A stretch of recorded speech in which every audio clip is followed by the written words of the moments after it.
अस्सलाम वालेकुम दोस्तों, उर्दू दास्तान चैनल पर खुश आमदीद। मुअज़्ज़िज़ सामीन हज़रात, आइए सुनते हैं उर्दू नावल इंतकाम किस्त नंबर 22। मुअज़्ज़िज़ सामीन, आपसे उम्मीद की जाती है कि वीडियो को लाइक करें और चैनल को भी सब्सक्राइब करें। शुक्रिया।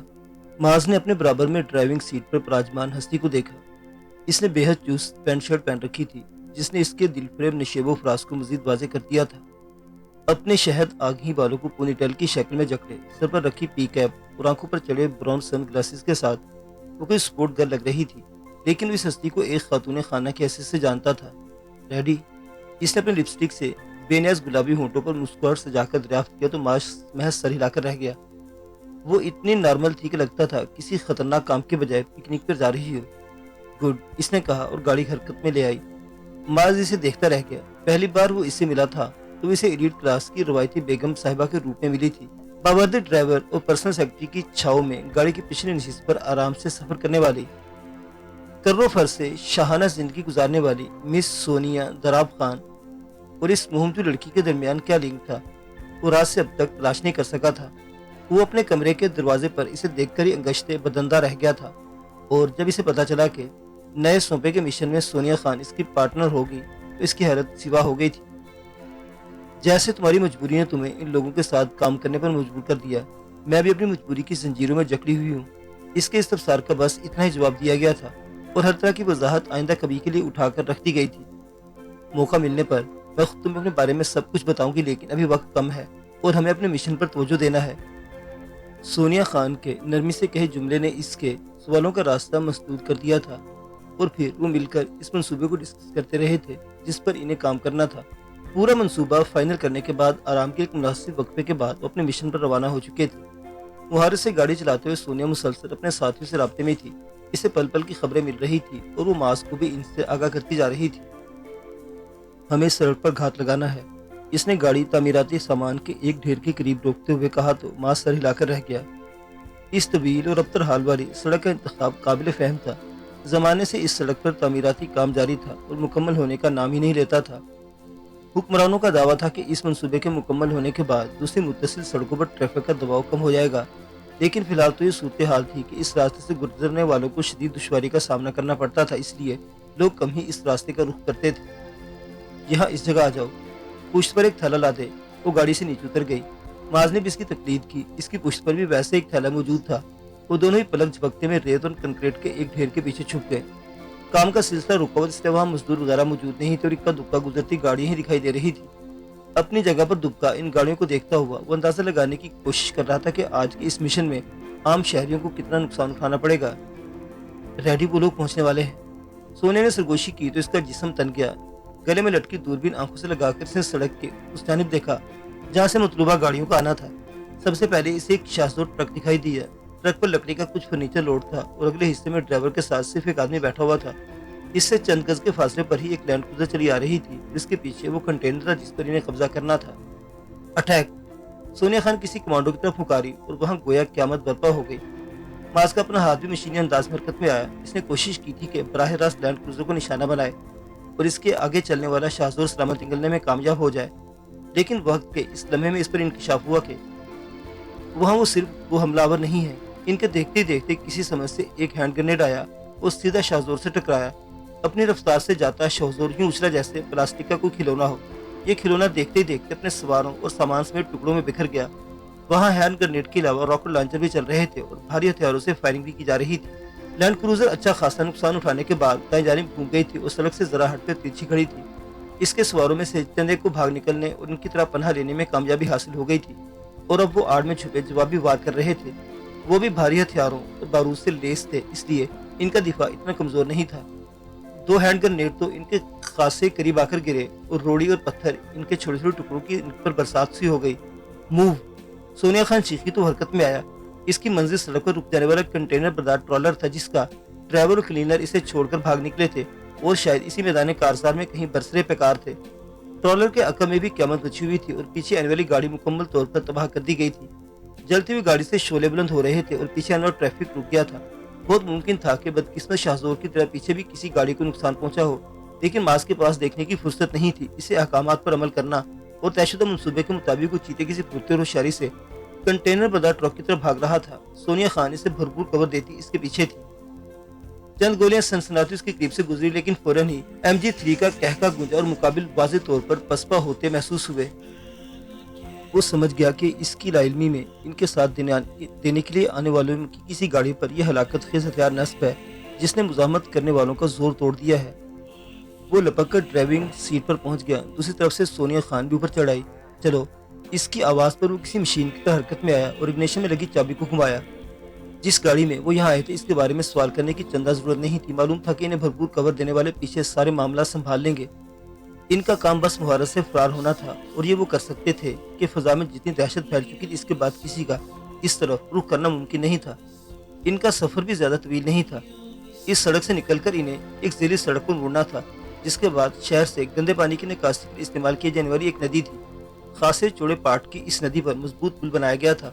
पुल के पार दाएं जानिब मुड़ने पर सन्नती इलाका था और इन्हें माल वहीं एक बड़े गोदाम तक पहुंचाना था। मुहार से स्ट्रिंग संभाले मास तयशुदा रूट पर चलता जा रहा था। इससे अंदाजा हो गया था कि इस मुहिम में इसकी हैसियत एक पुर्जे से ज्यादा नहीं थी और पूरी मुहिम इसके हवाले करने के बजाय बस महदूद काम लिया जा रहा था। साबिका तजर्बात के बाद इसे इस काम लेने वाले होशियार हो गए थे और अपने तौर पर उन्होंने नुकसान से बचने का इंतजाम कर लिया था। लेकिन वो तय कर चुका था कि इस बार भी इन्हें जिक पहुंचाए बगैर नहीं रहेगा। असले से भरे इस कंटेनर के हसूल तक वो उनके साथ मुखलिस था कि वो भी दिल से नहीं चाहता था कि इतने बहुत से हथियार किसी सियासी जमात के हाथ आए और वो इनके जोर पर मुल्क में गुंडागर्दी मचाकर रखे। लेकिन इसका मतलब ये तो नहीं था कि इस असरे को लेकर मुल्क दुश्मन अनासर के सुपुर्द कर देता। इसने इस कंटेनर को ठिकाने लगाने का मुसम्मम इरादा कर लिया था। इसके लिए इसे ज्यादा मेहनत नहीं करना थी। जैसे ही वो पुल पर पहुंचा तो ट्रॉलर का रुख मोड़ देता और असले से भरा कंटेनर ट्रॉलर के साथ नदी में जा गिरता। वो जानता था कि इस सूरत हाल में इससे बचने के इम्कान न होने के बराबर, लेकिन अपने वतन की खातिर इसे ये कुर्बानी देनी ही थी। बस यहीं रोक लो। अभी वो पुल पर चढ़े नहीं थे कि सोनिया खान ने हुक्म सादिर किया। वो हाथ में कलाशनकोव थामे पूरे रास्ते नहाए चुकन्नी बैठी रही थी और अचानक ही इसे हुक्म देकर हैरान कर दिया। यहाँ? इसने हैरत का इजहार किया क्योंकि अभी तो मंजिल दूर थी। हाँ, यहाँ। इसका अंदाज लुटोक था। मास को ब्रेक लगाना पड़े। नीचे उतरो। सोनिया खान ने नया हुक्म दिया तो इसे इस पर भी अमल करना पड़ा, क्योंकि इसका अंदाज ऐसा था जैसे हुक्म अदूली की सूरत में गोली भी मार सकती है। उतरा तो इसके पीछे वो भी छलांग मारकर उतरी। इस वक्त वहां से वो गाड़ी आकर रुकी जिसमें वो कबल अजीज सफर कर रहे थे। आओ, हम अपनी गाड़ी में चलते हैं। आगे का काम ये लोग पूरा कर लेंगे। गाड़ी से मजबूत काठी के 2 मुसल्ला बंदे बरामद हुए और सोने मुस्कुराते हुए इससे कहकर गाड़ी की तरफ कदम बढ़ाए। चारों नाचार इसे पैर भी करना पड़ी। वापसी के सफर में खुद से पूछ रहा था, मेरा इस मुहिम में क्या किरदार था? कुछ नहीं, बस तुम्हें जताया गया है कि तुम इनके लिए एक कठपुतली से ज्यादा हैसियत नहीं रखते और तुम्हारी तमाम तर मुजाहमत के बावजूद लोग तुम्हें अपने इशारों पर नचा सकते हैं। इसके अंदर आने वाला जवाब बड़ा मायूस कुन और दिलशिकन था। शॉपिंग का जो मजा दुबई में आता है वो दुनिया में कहीं नहीं आता। मैं तो हर विजिट पर इतनी शॉपिंग कर लेता हूँ कि 3-4 महीने आराम से निकल जाते हैं। अपने लिए टी शर्ट मुंतखब करता सुल्तान बड़े शाहाना लहजे में से बता रहा था, अपनी ऐसी कोई ठीक नहीं है यार, जहाँ जो मिले पहनकर गुजारा कर लेते हैं। जवाबन इसका अंदाज बेनियाजाना था। ये सारा क्लास का चक्कर होता है। मुझे मालूम है तुम्हें पैसे की कोई कमी नहीं, लेकिन तुम लाला ईसा के लिए काम करते हो और वो बंदा बहुत अच्छा कमाने, पहनने और अंग्रेजी बोलने के बावजूद कहलाता एक दादा ही है। मेरा मामला तुमसे मुख्तलिफ है। मेरे डैड की मुल्क की पहचान और हैसियत है और इनके हवाले से मुझे भी जाना जाता है, इसलिए मुझे अपनी ड्रेसिंग की फिक्र करना पड़ती है। सुल्तान का जवाबी तबसरा अच्छा खासा हद तक कमीज था, लेकिन विक्की हंस पड़ा। हंसने की वजह सुल्तान का इंतखाब था। इसकी मुंतखब कदर टी शर्ट पर या तो बुढ़िया औरतों की तस्वीरें प्रिंट थी या उल्टे सीधे जानवर बने हुए थे। एक टी शर्ट पर तो इतने रंगों की पतली रिबन्स लगी थी कि इनका शुमार मुश्किल हो गया था, और ऐसी बेढंगी शॉपिंग से सुल्तान इसे क्लास का फर्क बता रहा था। हंस क्यों रहे हो? सुल्तान ने भी इसकी हंसी में तंज की आमेजिश को महसूस कर लिया था, इसलिए पलटकर मशकूक नजरों से घूरता पूछने लगा। अपनी बेवकूफ़ी पर हंसी आ गई थी। वो उधर लेडीज कपड़ों के सेक्शन में रेड टी शर्ट वाली लड़की को देखो। इसे देख मुझे ऐसा लगा कि रकासा लैला है। सच ऐसी जबरदस्त चीज थी कि हवासों पर तारी हो गई, और अब हर लड़की पर इसका गुमान होता है। वकास ने इसकी तवज्जो एक तरहदार हसीना की तरफ मबजूल करवाई तो सुल्तान सब भूलकर उस पर मुतवज्जो हो गया। फिर दबे दबे जोश से बोला, कोई गलत फहमी नहीं हुई, वो सचमुच लैला ही है। नहीं भाई, वो कैसे हो सकती है? वकास ने भरपूर बेयकीनी के इजहार के लिए बेवनक सी शक्ल बना ली। तुझे यकीन तो नहीं आता? आप भी चेक कर लेते हैं। लैला को सामने पागल सुल्तान के लिए खुद पर काबू पाना मुश्किल था। इस रात तो वो नशे की ज्यादती की वजह से किसी लायक नहीं रहा था, लेकिन کئی بار وکاس کے سامنے لیلا سے دوبارہ ملاقات کی خواہش کا اظہار کر چکا تھا۔ بے عزتی نہ کروا دینا، وکاس نے جیسے سے ڈرایا۔ کچھ نہیں ہوتا یار، مجھے یقین ہے وہ لیلا ہی ہے، نہیں تو سوری کر کے بات ختم کر دیں گے۔ سلطان پوری طرح ترنگ میں آ چکا تھا، سو بڑے اعتماد سے اس لڑکی کی طرف بڑھا جو ان سے بے خبر مختلف ملبوسات نکال نکال کر دیکھ رہی تھی۔ ہیلو، اگر میں غلطی پر نہیں تو یقیناً اب مس لیلا ہے۔ لڑکی کے قریب جا کر سلطان نے بڑے سٹائل سے اسے مخاطب کیا تو چونک کر ان کی توجہ ہوئی اور خشمگین نگاہوں سے انہیں گھورنے لگی۔ سوری، ہمیں شاید غلط فہمی ہوئی، اصل میں اب مس لیلا سے بے حد مشابہ ہیں، اس لیے ہم ذرا سا ایکسائٹڈ ہو گئے تھے۔ اس کے انداز پر وکی نے معذرت کرنے کی پہل کی۔ اٹس اوکے، لیکن یقین جانیے مجھے خود آپ کی مس لیلا سے ملنے کی شدید خواہش ہو گئی ہے۔ جب سے دبئی آئی ہوں یہ تیسرا واقعہ کہ کسی کو مجھ میں مس لیلا کا گمان ہوا ہے۔ لڑکی نے ایک ٹھنڈی سانس بھرتے ہوئے کہا تو اس کے چہرے کے تاثر نرم پڑ چکے تھے اور انداز دوستانہ تھا۔ عامر اور مس لیلا میں بس 19-20 کا ہی فرق ہوگا، اس لیے کسی کا بھی غلط فہمی مبتلا ہو جانا عین ممکن ہے۔ وکی نے ایک بار پھر وضاحت کر دی۔ شاید ایسا ہی ہے، کل میں نے اپنی ممی کو کال کر کے پوچھا بھی تھا کہ کہیں میری کوئی جڑوا بہن تو نہیں تھی جو بچپن میں گم ہو گئی تھی۔ یہ سن کر ممی بہت ہنسی بولی، ہم اتنے کیئرلیس پیرنٹس نہیں ہیں جو اپنے گنتی کے بچوں کو بھی گم کرتے پھریں۔ یہ بات بتاتے ہوئے اس کے انداز میں اتنی بے ساختگی تھی کہ وکی اور سلطان دونوں کہکا مار کر ہنس پڑے۔ تو سلطان نے گفتگو کو آگے بڑھاتے ہوئے پوچھا، آپ کہاں سے ہیں؟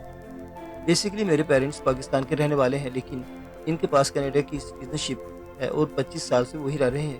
میں کینیڈا میں ہی پیدا ہوئی اور پلی بڑی، آپ مجھے کینیڈین کہہ سکتے ہیں، اس نے مسکراتے ہوئے جواب دیا۔ گڈ، کینیڈا بڑا خوبصورت ملک ہے، 2 سال پہلے میرا وہاں آنا جانا ہوا تھا، میں نے بہت انجوائے کیا تھا۔ کینیڈا میں کس جگہ گئے تھے آپ؟ سلطان کے بنانے پر اس نے اشتیاق سے پوچھا۔ میرے خیال میں ہم کہیں بیٹھ کر بات کر لیتے ہیں، اتفاق سے اچھی کمپنی مل گئی تو یوں کھڑے کھڑے بات چیت کرنے کے بجائے اطمینان سے انجوائے کرنا چاہیے۔